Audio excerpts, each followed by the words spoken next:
Doctor Baba Saheb Ambedkar open university.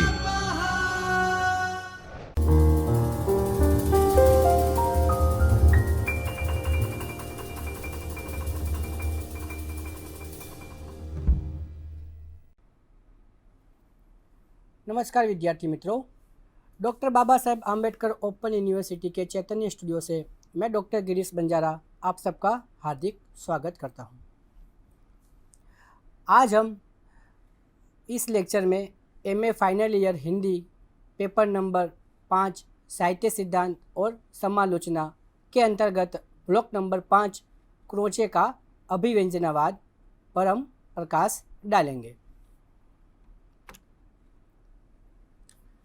आज हम इस इकाई के उद्देश्य, प्रस्तावना, वैचारिक पृष्ठभूमि, बेनेडितो क्रोचे का व्यक्तित्व और उनका अभिव्यंजनावाद का सिद्धांत, उसके अंतर्गत संवेदन और सहानुभूति,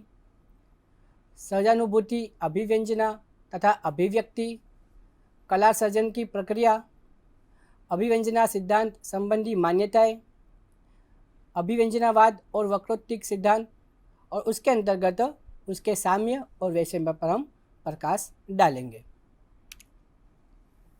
अब हम इस इकाई के उद्देश्य पर हम प्रकाश डालते हैं। तो इस इकाई के अंदर हम क्रोचे का अभिव्यंजनावाद से क्या तात्पर्य है इसकी जानकारी प्राप्त करेंगे, अभिव्यंजना सिद्धांत का परिचय दे सकेंगे, अभिव्यंजनावाद और भारतीय वक्रोक्तिवाद सिद्धांत की तुलना कर सकेंगे, अभिव्यंजना सिद्धांत संबंधी मान्यताओं की चर्चा करेंगे। तो इन सारी बातों की चर्चा हम आज इस लेक्चर में करेंगे। तो हम इस लेक्चर को आगे बढ़ाने से पहले हम इस लेक्चर की प्रस्तावना पर हम ध्यान देते हैं। तो हमने पिछले खंड में पाश्चात्य साहित्य शास्त्र के अध्ययन के क्रम में कई सिद्धांतकारों और उनके सिद्धांतों का अध्ययन किया है। हमने यह भी देखा है कि सामान्यतः एक सिद्धांत से कई सिद्धांतकार और विचारक जुड़े होते हैं, किंतु इस इकाई में हम देखेंगे कि अभिव्यंजनावाद सिद्धांत एक ही विचारक क्रोचे से जुड़ा हुआ है। अभी तक हमने जो देखा, जितने सिद्धांतों की हमने बात की, चाहे वो प्लेटो का हो, अरस्तु का हो, जॉन ड्राइडन का हो, वर्ड्सवर्थ का हो या लॉन्जाइनस का हो, जितने भी हम सिद्धांत देखे हैं, तो उस सिद्धांत के बहुत सारे साहित्यकार होते हैं, रचनाकार होते हैं। लेकिन आज जो हम अभिव्यंजनावाद की बात करते हैं, तो अभिव्यंजनावाद में सिर्फ हम एक ही सिद्धांतकार क्रोचे से ही जो जुड़ा है उसकी हम बात करेंगे। तो अब तक के अध्ययन में हमने ये देखा है कि कुछ साहित्य सिद्धांत वस्तुवादी अर्थात बाह्य जगत के प्रतिमानों पर बल देते हैं। इस इकाई में हम क्रोचे के विचारों की पृष्ठभूमि पर दृष्टि डालेंगे और उनके अभिव्यंजना सिद्धांत से जुड़ी जो मूल अवधारणा है उसको हम समझने की कोशिश करेंगे। इसके बाद हम देखेंगे कि इस सिद्धांत के आलोक में क्रोचे कुछ अन्य विषयों को किस प्रकार देखते हैं, उसकी भी हम चर्चा इस इकाई में करेंगे। अभिव्यंजना सिद्धांत के विषय में इस प्रकार में जानकारी हासिल करने के बाद हम इस सिद्धांत की शक्ति तथा सीमाओं पर दृष्टिपात करेंगे। अंत में हम यह देखेंगे कि अभिव्यंजना सिद्धांत और भारतीय काव्यशास्त्र के वक्रोक्ति सिद्धांत के बीच विद्वानों ने जो तुलना की है वह कहाँ तक संगत है। तो इन सारी उद्देश्यों और इन सारों बात की हम चर्चा इस लेक्चर में करेंगे। अब हम इस इकाई की वैचारिक पृष्ठभूमि है उस पर हम प्रकाश डालते हैं, अर्थात कि अभी तक जो पाश्चात्य काव्यशास्त्र है उसके अंदर क्या हो रहा था उसकी हम इस इकाई में बात करेंगे। तो पाश्चात्य साहित्य शास्त्र का अध्ययन करते हुए यह बात आपके सामने स्पष्ट हुई होगी कि अधिकतर साहित्य सिद्धांत मूलतः तत्व दर्शन के विभिन्न सिद्धांतों से प्रेरित हुए हैं। इनमें दो दृष्टियाँ ऐसी हैं जिन्होंने पाश्चात्य साहित्य चिंतन को बड़ी गहराई से प्रभावित किया है।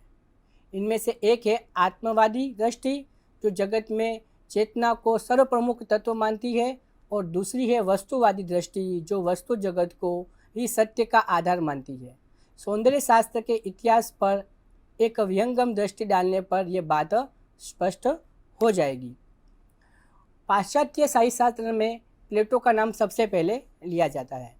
वे एक आत्मवादी प्रत्ययवादी दार्शनिक थे जिन्होंने एक विराट चेतना को ही विश्व का मूल तत्व मानते हुए यह भी माना था कि यह संपूर्ण विश्व एक अमूर्त प्रत्यय के रूप में इस चेतना में ही स्थित है। बाह्य जगत की वस्तुएं उस अमूर्त प्रत्यय का मूर्त अनुकरण मात्र है। इसके विपरीत प्लेटो के शिष्य अरस्तु वस्तुवादी प्रतिमानों के पक्षधर थे। वे वस्तु जगत की स्वतंत्रता को स्वीकार करते थे। अरस्तु के बाद पहली सदी ईस्वी पूर्व होरेंस ने भी इसी वस्तुवादी दृष्टि का प्रतिपादन किया है। अर्थात सबसे पहले प्लेटो, उसके बाद अरस्तु और उसके बाद होरेंस।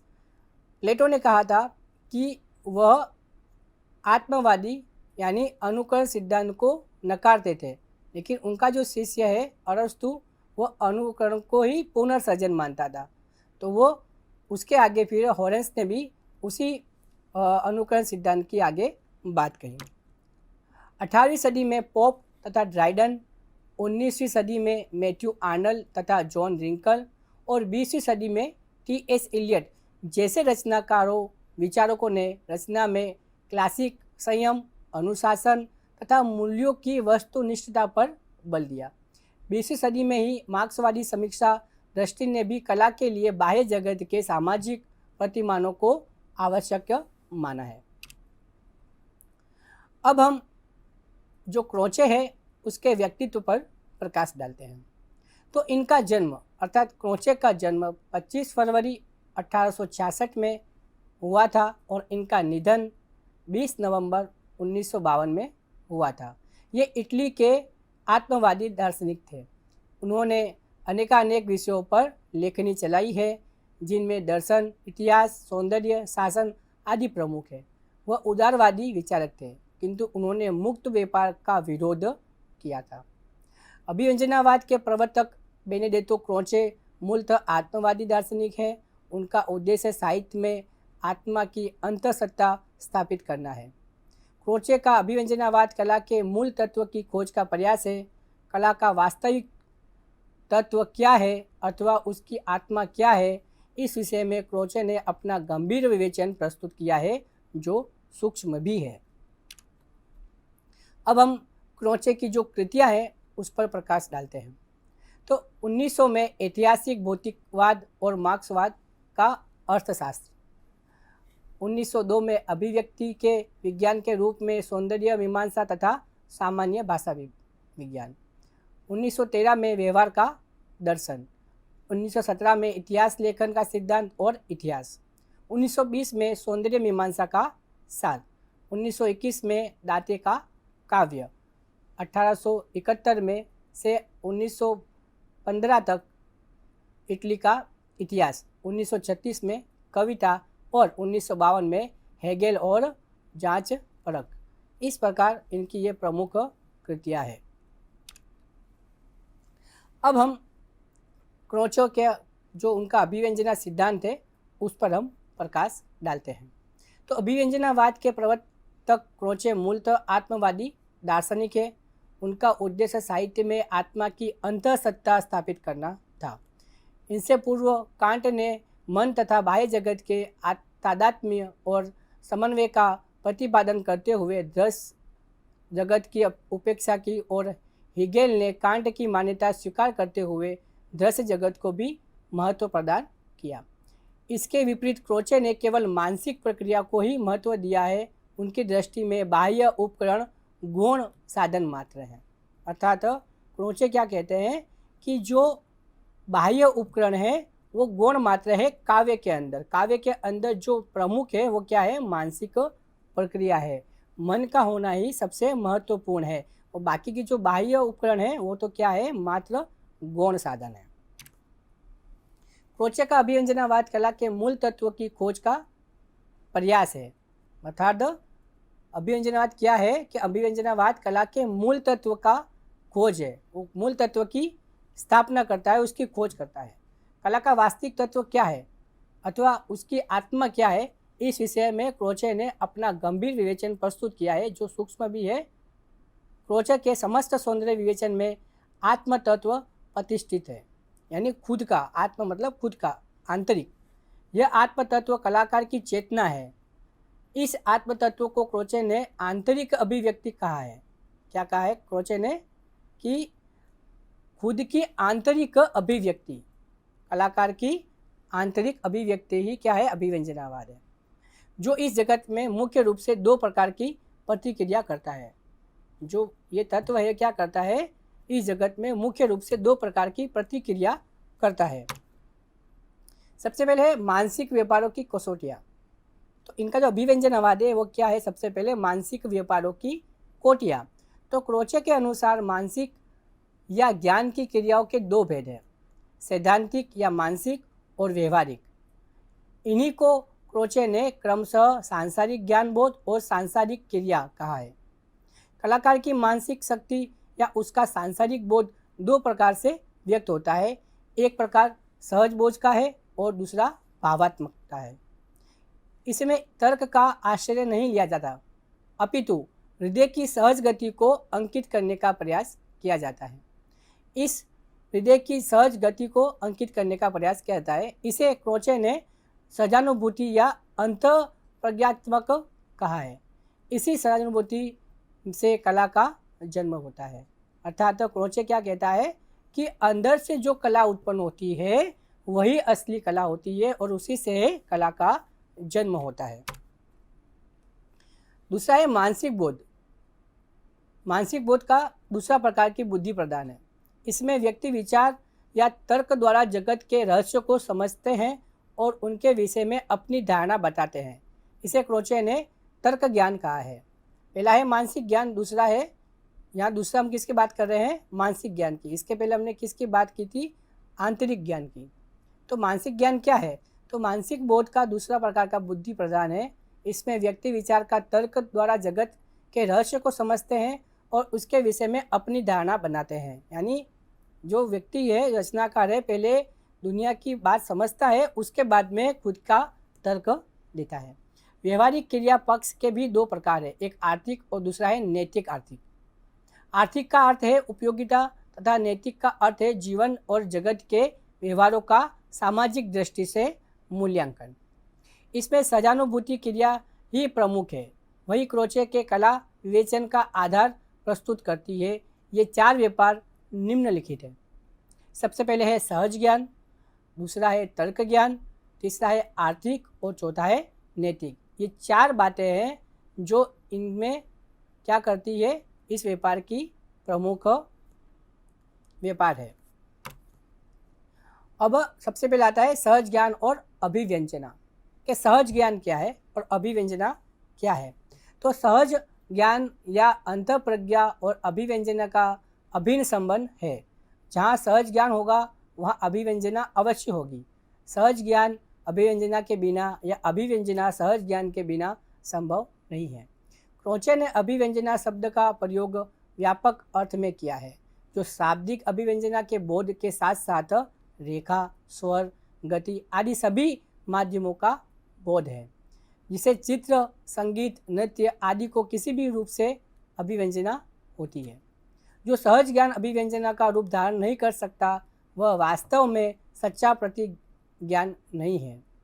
वह केवल प्राकृतिक तथा और संवेदन बनकर रह जाता है।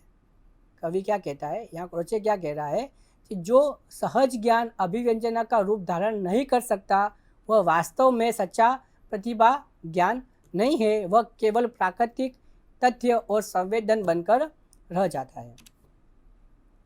यहाँ पर क्रोचे उसका उदाहरण भी देते हैं। वे कहते हैं कि जब कोई चित्रकार किसी वस्तु की झलक मात्र देखता है तो हम यह नहीं कह सकते कि उसे सहज ज्ञान हुआ है।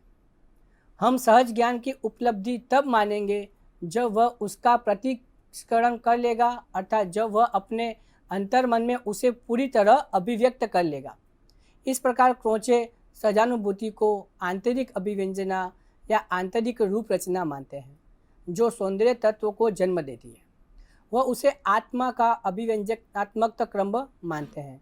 इसी क्रम के द्वारा कलाकार भावनाओं तथा संवेगों के आवेग को नियंत्रित में रखता है और प्रभाव को बिंबों में अभिव्यक्त कर स्वयं उसके मूल को हो जाता है। अतः क्रोचे सहानुभूति को भी अभिव्यंजना मानता है। यह अभिव्यंजना आंतरिक होते हैं और बाह्य नहीं। सौंदर्य ज्ञान की व्याख्या करते हुए क्रोचे ने कलात्मक निर्माण की 4 श्रेणियां स्थिर की है। किसकी बात की है? सौंदर्य ज्ञान की व्याख्या करते हुए क्रोचे ने कलात्मक निर्माण की 4 श्रेणियां स्थिर की है। पहली है अंत संस्कार। जब दृष्टा किसी वस्तु को देखता है तो उसके चित्त पर कुछ संस्कार पड़ते हैं। अभिव्यंजना, इन संस्कारों के जागृत होने पर मन ही मन उसकी आंतरिक अभिव्यक्ति होने लगती है, जो अभिव्यंजना कहलाती है। तीसरा है आनुषंगिक आनंद। दृष्टा के मन में सौंदर्य बोध से एक प्रकार के आनंद की उत्पत्ति होती है। चौथी है अभिव्यक्ति। जब अभिव्यंजना आंतरिक न रहकर शब्दों आदि के माध्यम से स्थूल रूप में अभिव्यक्त होती है। तो इन चारों की बात क्रोचे ने सौंदर्य ज्ञान के अंदर की है। किंतु दूसरी श्रेणी में आने वाली आंतरिक अभिव्यक्ति ही सच्ची अभिव्यंजना है, क्योंकि क्रोचे इसी को सर्वाधिक महत्व प्रदान करता है। क्रोचे का कभी कोई भाषा नहीं बोलता, अपितु मन ही मन जो मूर्तिमान होता है या होता रहता है, वह उसका आनंद उठाता है। लेकिन जब तक बाह्य अभिव्यक्ति नहीं होती, तब तक संसार में कविता का जन्म नहीं होता। वैसे भी सामान्य भाषा में अभिव्यंजना से प्रयोजन शब्द द्वारा अभिव्यक्ति से ही है। कला में शब्दों के अतिरिक्त अभिव्यंजना के अन्य माध्यम भी होते हैं, जैसे रंग, पत्थर आदि। किंतु अभिव्यंजना सिद्धांत की मान्यता है कि बाह्य प्रकाशन अथवा संप्रेक्षण के बिना ही अभिव्यंजना की संपूर्ण क्रिया संपन्न हो जाती है। अब हम आते हैं सहज ज्ञान और कला। तो कला का संबंध सहानुभूति से है। जिस समय सहानुभूति जागृत होकर अभिव्यंजित होने लगती है, तभी कला का जन्म होता है। क्रोचे के अनुसार कला की अभिव्यक्ति के लिए इतनी प्रक्रिया पर्याप्त है।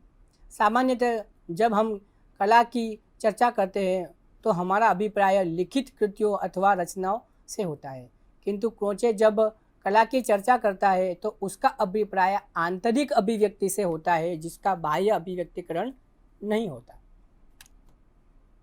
जब सहानुभूति स्फुरित होती है तो वह अभिव्यंजना के द्वारा कला में परिणित हो जाती है।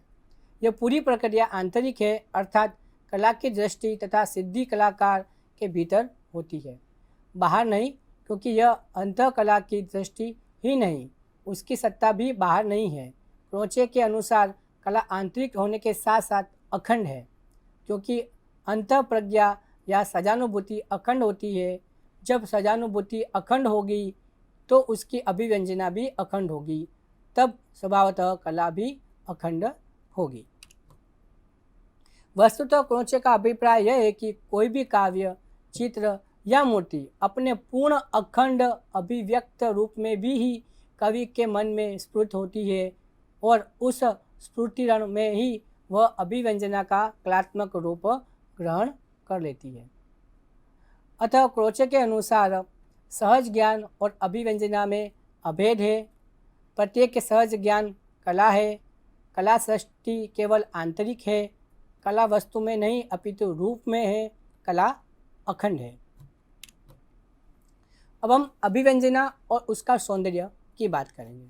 तो क्रोचे ने सौंदर्य जैसे विवादास्पद विषय को भी सरल ढंग से समझाते हुए कहा है कि सफल अभिव्यक्ति का ही दूसरा नाम सौंदर्य है, अर्थात शुक्ल विशेषण भी अनावश्यक है। केवल अभिव्यंजना को ही सौंदर्य के नाम से जानना चाहिए, क्योंकि जो अभिव्यंजना सफल नहीं होती उसे अभिव्यंजना की संज्ञा नहीं दी जा सकती। क्रोचे की मान्यता है कि कला अंतर की भावना या सहज ज्ञान है और कलात्मक वस्तु का अस्तित्व उसके अभिव्यंजित होने में है। किसी कविता का सुंदर प्राकृतिक दृश्य को हम उस समय सुंदर मानते हैं जब हमारी भावनाएं उसमें अभिव्यंजित होती है तथा हम उस वस्तु में अपनी भावनाओं की अभिव्यक्ति करते हैं। क्रोचे के अनुसार किसी कलाकार के काव्य अथवा शिल्प में ही सौंदर्य की यथार्थ अभिव्यक्ति होती है। प्रकृति में कोई सौंदर्य नहीं है और न सौंदर्य की बाह्य सत्ता है। वस्तुतः सौंदर्य बोध ही सुंदरता होता है। अतः बाह्य वस्तुओं को सुंदर कहना सुंदर शब्द का लाक्षणिक प्रयोग मानना चाहिए। क्रोचक के मतानुसार सौंदर्य सहज ज्ञान की अभिव्यक्ति है, चूँकि सहज ज्ञान और अभिव्यंजना अभेदात्मक है, इसीलिए यह भी कहा जा सकता है कि सौंदर्य सहज ज्ञान है अथवा सौंदर्य ही अभिव्यंजना है। इस प्रकार क्रोचे सौंदर्य को सहज ज्ञान या अंतर का धर्म मानता है, इसलिए उसकी बाह्य अभिव्यक्ति मानने में उसे संकोच है। क्रोचे का मत है कि प्रत्येक व्यक्ति में कलाकार का अंश अवश्य रहता है। इसका अभिप्राय यह है कि प्रत्येक व्यक्ति में संवेदन शक्ति है, उसमें सहानुभूति और अभिव्यंजना की क्षमता है। साधारण व्यक्ति की अपेक्षा कलाकार में यह सहानुभूति प्रखर होती है। इस मत के अनुसार साहित्यालोचक कलाकृति का अध्ययन और मूल्यांकन तक से नहीं करता, अपितु उसके अध्ययन में अपनी भावनाएं या अनुभूति का आश्रय होता है। वह कलाकृति में निहित अंतर्दृष्टि या सहानुभूति को हृदयगम करता है। इस प्रकार आलोचक भी कलाकार सिद्ध होता है। कलाकृति पर निर्णय लेने के क्षण में आलोचक अपनी अनुभूति द्वारा कवि की आत्मा से एकीकरण स्थापित करता है। अब हम अभिव्यंजनावाद और वक्रोक्तिक सिद्धांत की बात करेंगे। तो हिंदी में क्रोचे के सिद्धांत को लेकर काफ़ी भ्रम फैला है। आचार्य रामचंद्र शुक्ल ने अभिव्यंजना को भारतीय वक्रोक्तिवाद का विलायती उत्थान कहकर उसे वाग्यत चित्रवाद की संज्ञा दी। शुक्ल जी के इस कथन के बाद से आचार्य कुंतक ने वक्रोक्तिवाद के साथ क्रोचे के अभिव्यंजनावाद की तुलना करने की परंपरा चल पड़ी, किंतु यह उक्ति प्रतीत नहीं होती। वस्तुतः क्रोचे के अभिव्यंजनावाद में उक्ति वैचित्र नहीं है, इसे वक्रोक्तिवाद कहना भी गलत है। संस्कृत के प्रसिद्ध आचार्य कुंतक ने वक्रोक्ति को काव्य की आत्मा माना है। वक्रोक्ति से उनके अभिप्राय कथन की वक्रता से है। कुंतक और क्रोचे के सिद्धांत में कुछ साम्य अवश्य है, पर वैषम्य कहीं अधिक है, जो संक्षेप में इस प्रकार है। तो अब हम अभिव्यंजनावाद और वक्रोक्तिवाद के जो सिद्धांत में जो साम्य और वैषम्य है उसकी बात करेंगे। तो वक्रोक्तिवाद और उसमें क्या साम्य है वो हम देखते हैं। तो क्रोचे और कुंतक दोनों अभिव्यंजना को काव्य का प्राण तत्व मानते हैं। इस दृष्टि से दोनों कलावादी आचार्य हैं। हम यहाँ पर उसके साम्य की बात कर रहे हैं। तो क्रोचे और कुंतक दोनों अभिव्यंजनावाद को काव्य का प्राण मानते हैं। इस दृष्टि से दोनों कलावादी आचार्य हैं। दोनों आचार्य ने काव्य में कल्पना तत्व को प्रमुखतः प्रदान की है। दोनों आचार्य अभिव्यंजना अथवा उक्ति को मूलतः अखंड, अविभाज्य और अद्वितीय मानते हैं।